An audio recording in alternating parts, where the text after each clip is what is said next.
Shall we move on to the next competitor? Okay, next we have S110. S110.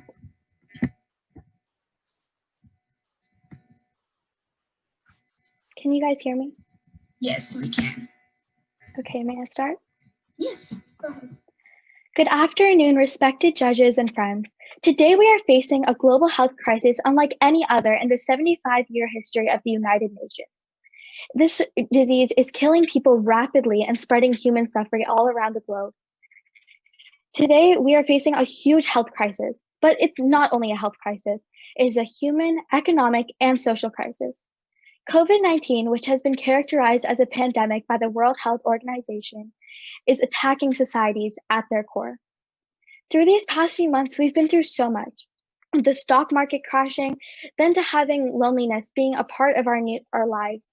We really do need to talk about the social impact and the economic impact of COVID-19. So first, I'd like to start with the social impact, then move on to the economic impact, and then tell you how they play a part in each other's impact. The social impact. At MIT, in the start of the COVID-19 pandemic, two professors started a research on how students were doing. They started a survey and made it go across the globe to all students who went back home, and over 500 people responded to that survey. They were all talking about how they felt immense amounts of loneliness, and the World Health Organization added that the coronavirus has had a psychological impact on us where we've had higher levels of stress and anxiety.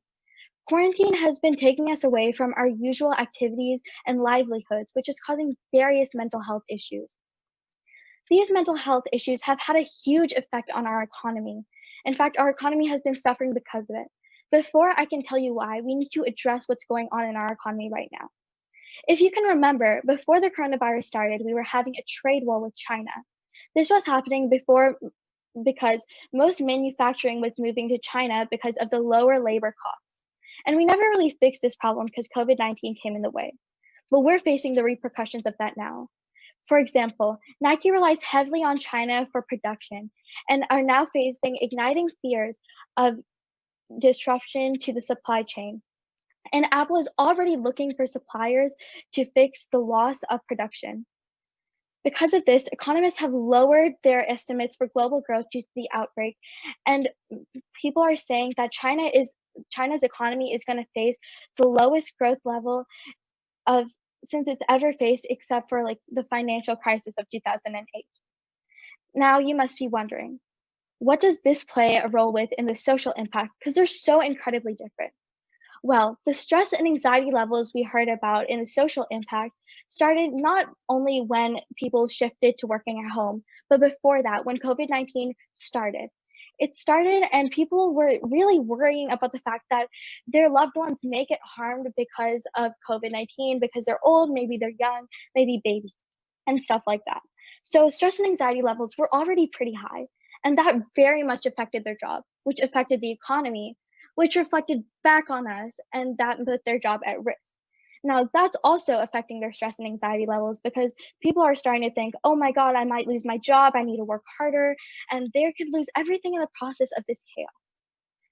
So now that you know how they're two connected, we can get to the conclusion. None of us were ready for what COVID-19 was going to bring us, and we were not in a place to fight off the disease that was coming into our bodies, and we didn't have any technology to save us either.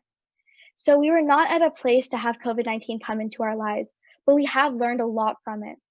First of all, we've learned that we are better together because COVID-19 has injected us with a sense of togetherness that has not ever been seen before. In fact, where many governments have failed, communities have came together, and doctors and nurses and other frontline workers have been nothing short of heroic. And today, I can say that I have learned so much from COVID-19. Most importantly, that if we all come out of COVID-19 with the sense of togetherness that we have now, and learn how important time is and learn to live in the moment, I'm sure that we could pick ourselves back up incredibly fast and move on to doing greater things. So please stay safe, stay kind, and stay positive. Thank you for listening to my speech. Thank you, S110. judges. That was competitor S110. And before I go on, I just want to make an announcement. If S120, S125, or S130 are present, please let the panelists know as soon as possible.